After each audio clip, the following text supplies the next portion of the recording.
Hello everyone, स्वागत है आप सभी का हमारे यूट्यूब चैनल में। आज की इस वीडियो में हम लोग कक्षा 12 की हिंदी का एक बहुत ही महत्वपूर्ण जीवन परिचय पढ़ेंगे, जो कि बोर्ड के एग्जाम की दृष्टि से काफ़ी महत्वपूर्ण होता है। हमेशा आपके बोर्ड के एग्जाम में पूछा भी जाता है। ठीक है, तो जो आज की हमारी टॉपिक है वो है वासुदेव शरण अग्रवाल जी का जीवन परिचय और साहित्यिक जीवन परिचय। ये दोनों चीज़ें हम लोग एक ही वीडियो में पूरा का पूरा देखने वाले हैं। तो वीडियो शुरू करने से पहले प्यारे बच्चों, अगर आप अभी तक हमारे यूट्यूब चैनल को सब्सक्राइब नहीं किया है तो आपसे रिक्वेस्ट है कि हमारे यूट्यूब चैनल को सब्सक्राइब कर लीजिए। वीडियो अंत तक देखिए। वीडियो पसंद आती है तो वीडियो को लाइक और शेयर जरूर करिएगा। और इससे रिलेटेड जितने भी महत्वपूर्ण क्वेश्चन है मैंने पहले ही प्रोवाइड कर दिया है। वीडियो का लिंक आपको डिस्क्रिप्शन में दे दूंगा, उसको जरूर चेक कर लीजिएगा। ठीक है, तो चलिए बिना किसी देरी के आज की वीडियो शुरू करते हैं। तो मैंने यहाँ पर हेडिंग डाल दिया है जीवन परिचय। किसका हमें जीवन परिचय पढ़ना है? वासुदेव शरण अग्रवाल जी का। ठीक है, तो प्यारे बच्चे, जो मैं यहाँ पर आपको जीवन परिचय बताने जा रहा हूँ बिल्कुल सिंपल और सरल तरीके से बताने जा रहा हूँ, न्यू एनसीईआरटी पैटर्न पर आधारित। ठीक है, तो प्यारे बच्चों बिल्कुल अच्छे तरीके से इसको देखिएगा, कॉपी पेन लेकर के बैठ जाइए, नोट भी करिएगा। अगर ये सभी आप चीज़ें लिखोगे तो आपके माइंड में सेट हो जाएगी, रटने की आवश्यकता नहीं पड़ेगी। बिल्कुल सरल और इजी तरीके से मैं आप लोगों को बताने जा रहा हूँ। ठीक है, तो बिल्कुल ध्यान से सुनिएगा। ठीक है, तो यहाँ पर लिखा गया है कि भारतीय संस्कृति और पुरातत्व के विद्वान वासुदेव शरण अग्रवाल का जन्म वर्ष 1904 में उत्तर प्रदेश के मेरठ जिले के खेड़ा नामक गांव में हुआ था। ठीक है, इतनी चीज समझ में आ रही। यानी कि जो वासुदेव शरण अग्रवाल जी हैं वो हिंदी संस्कृति और पुरातत्व विभाग के ये क्या है, प्रकांड विद्वान थे। ठीक है, और इनका जो जन्म हुआ है वो कहाँ पर? 1904 में उत्तर प्रदेश के मेरठ जिले के खेड़ा नामक गांव में हुआ था। ठीक है, फिर इसके बाद आगे बताई जा रही है इनकी पढ़ाई के बारे में।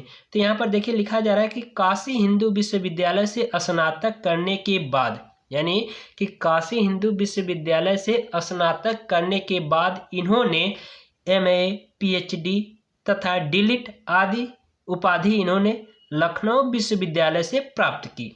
ठीक है, यानी इसका मतलब है कि इन्होंने क्या किया था, काशी हिंदू विश्वविद्यालय से स्नातक किए और फिर इसके बाद MA, PhD और डीलिट की जो उपाधि इन्होंने प्राप्त किए वो कहाँ से? लखनऊ विश्वविद्यालय से प्राप्त किए। ठीक है, फिर इसके बाद आगे देखिए लिखा गया है उन्होंने पाली, संस्कृति, अंग्रेजी आदि भाषाओं एवं उनके साहित्य का गहन अध्ययन किया। यानी कि ये सभी उपाधियां प्राप्त करने के बाद इन्होंने पाली भाषा, संस्कृत भाषा और अंग्रेजी भाषा आदि में इन्होंने साहित्य का गहन अध्ययन किया। यानी कि अपने भारत की जो कल्चर है, जो संस्कृति है, इन तीनों भाषाओं में इन्होंने काफ़ी अच्छे तरीके से, गहरे तरीके से इन्होंने क्या किए, अध्ययन किए। कौन कौन सी भाषा में? पाली भाषा में, संस्कृत भाषा में और अंग्रेजी भाषाओं में। हमारे जो भारत की जो संस्कृति है, जो कल्चर है, उन सभी का इन्होंने क्या किया था,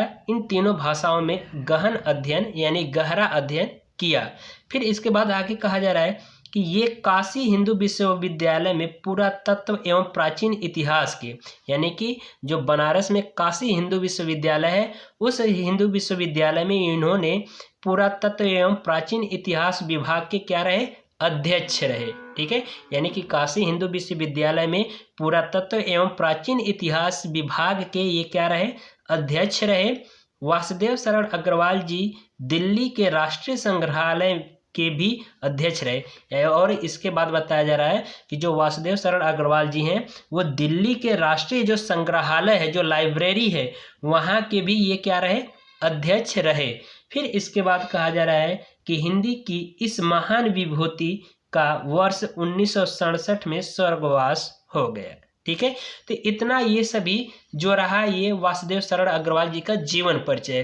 प्यारे बच्चों, क्वेश्चन आपको दो तरीके से पूछेगा, कहेगा कि वासुदेव शरण अग्रवाल जी का जीवन परिचय एवं उनकी कृतियों के बारे में लिखिए। तो जीवन परिचय लिख देना है ये पूरा, और अभी आगे आपको मैं कृतियों के बारे में बताने वाला हूँ। ठीक है, अगर आपसे कहेगा कि वासुदेव शरण अग्रवाल जी का साहित्यिक जीवन परिचय बताइए, तो आपको क्या करना है कि वासुदेव शरण अग्रवाल जी का जन्म, स्थान और मृत्यु, ये तीन चीजें लिख करके फिर इन्होंने जो साहित्य के क्षेत्र में क्या क्या कार्य किए हैं उनको लिख देना होता है और फिर उसके बाद कृतियों के बारे में लिखना होता है। ठीक है, तो अब प्यारे बच्चों हम लोग देखेंगे साहित्यिक जीवन परिचय। हमने जीवन परिचय समझ लिया अच्छे तरीके से, अब हमें क्या समझना है, साहित्यिक जीवन परिचय, यानी कि इन्होंने साहित्य के क्षेत्र में अपना क्या योगदान दिया है। ठीक है, ये चीज़ें हमें पढ़ना है। तो जब भी हम अगर साहित्यिक जीवन परिचय अगर आपके बोर्ड के एग्जाम में पूछा जा रहा है तो प्यारे बच्चों इनका जन्म तिथि, जन्म स्थान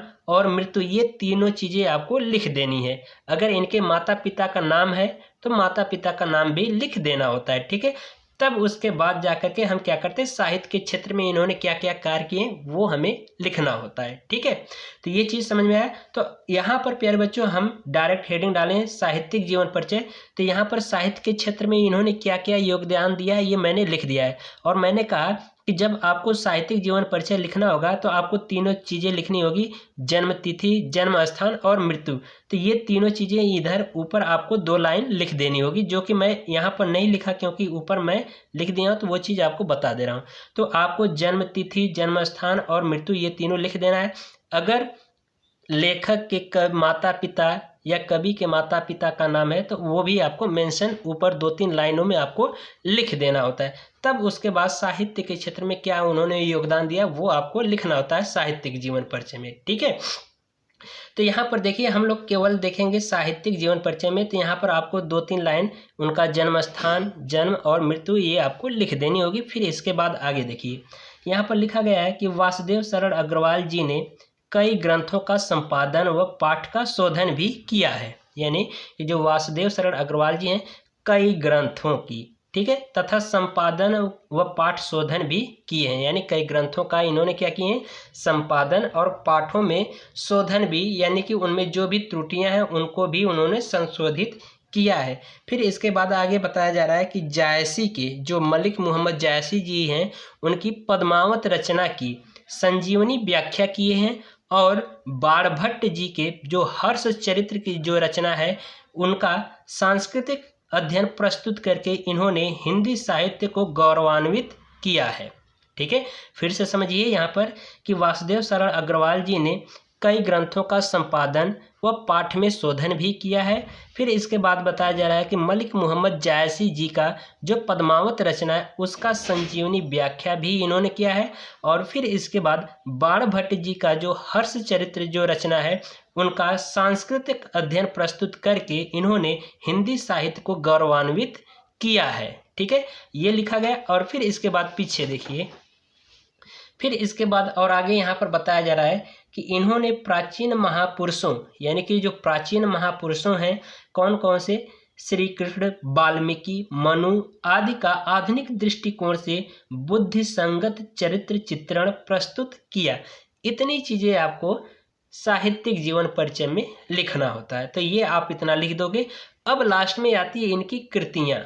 तो कृतियाँ यहाँ पर हेडिंग डालेंगे तो इनकी कृतियाँ यानी कि रचनाएं कौन कौन सी हैं, तो यहाँ पर है पहला जो है पृथ्वी पुत्र, फिर उसके बाद है कला और संस्कृति, फिर उसके बाद है कल्प वृक्ष, फिर इसके बाद भारत की मौलिक एकता, फिर इसके बाद है माता भूमि तथा वाग्धार आदि। ये सभी वासुदेव शरण अग्रवाल जी की क्या है, कृतियां हैं। तो आपको हेडिंग डाल करके कृतियां लिख देनी होती है।